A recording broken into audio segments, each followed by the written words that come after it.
Hey, it's Arrow, and this is Play It Forward. Real people, real stories, the struggle to play it forward. Episode number 128 with Thomas Roberts. We all need hope. Humans have an extraordinary capacity to battle through adversity, but only if they have something to cling on to. A belief or hope that one day things will probably get better. This is the notion behind The Great Realization, a heartfelt poem that Thomas wrote for his younger brother and sister in response to the COVID-19 pandemic. Just a few weeks after launching a YouTube channel, Thomas posted a video of the poem, which quickly became an online sensation, receiving over 7 million views right there on YouTube. Well, now, The Great Realization is a beautifully illustrated children's book reminding young readers and adults that a better tomorrow lies ahead. As children head back to school to an uncertain school year, we need something to believe in, and this book opens that door. We are unplugged and totally uncut with Thomas Roberts. Hello, Arrow. Thank you for having me. Absolutely. Dude, I'm so proud of you. I too, am a poet, and I was on the Barnes & Noble tour for 2.5 years, and we would always go over and sit in the poetry section so that people knew that people weren't going to the poetry section. But you have a book here that is drawing millions of people to poetry. You're our new John Lennon, dude. Well, that is enormously generous thing to say. And I think I've got to do another 60 years of work before I could even be considered in such category. But thank you. The Great Realization was your opportunity to sit down as a writer and write something that was going to be turned into something positive during this pandemic. Where did it come from inside your heart? Was it just because you saw the news and it was like, this has got to stop? Well, I can only speak for my experience in the United Kingdom. I'm sure it wasn't too dissimilar to the experience in the US. I felt very, very deeply that we were just surrounded by this kind of aura of fear and anxiety, and it's for very understandable reasons. I understood why, but I mean, you turn on the TV and you find out how many people in your country have died that day, and it would be compared with how many people in other countries have died that day. And I was just started thinking, this cannot be good for people's mental health, and I feel like human beings are incredibly resilient, but I think, we do need a shred of hopefulness. We need something to look forward to and something to keep going for. And so, I started thinking, are there any, if there's a hopeful message to be found, I think it deserves to be found. What could it be? And that was something that I didn't want to take lightly, because I think if you've just lost a loved one or your business or your job, and then you go on the internet and you see this little poet from London trying to tell you it's all for the best, I think that could make you incredibly angry, and it would make me angry. But so I was really taking this seriously. I was thinking, what could be a hopeful message about this time? And the phrase that triggered wanting to write this poem was, I kept hearing people say, I can't wait for things to go back to normal. And that got me thinking, there were definitely these imbalances in our lives before this virus came along. And, maybe we could use how disruptive this moment is to fix some of those things. And then, this year doesn't just have to exist as a dark blot on our calendars. Maybe it could be the year that we put some things right.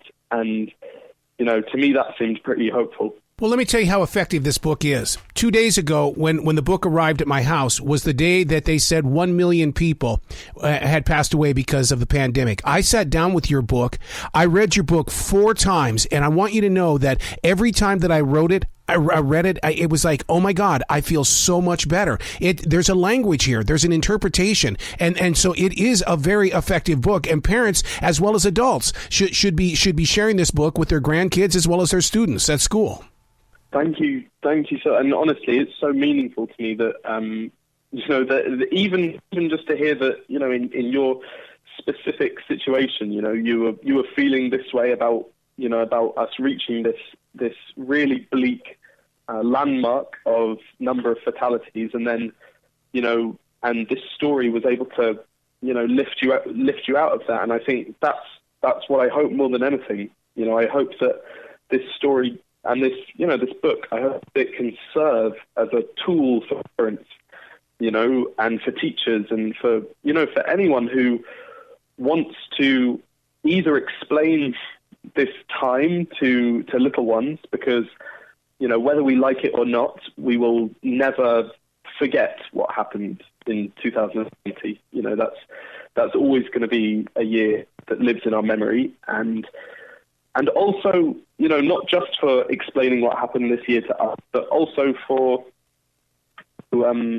armoring our own personal defenses, and giving us a challenge, really, like laying down a gauntlet of saying, listen, a better future is possible, but we've all got to build it, and it's going to be difficult because, nothing that's worth having is easily achieved, but I think it's worth it.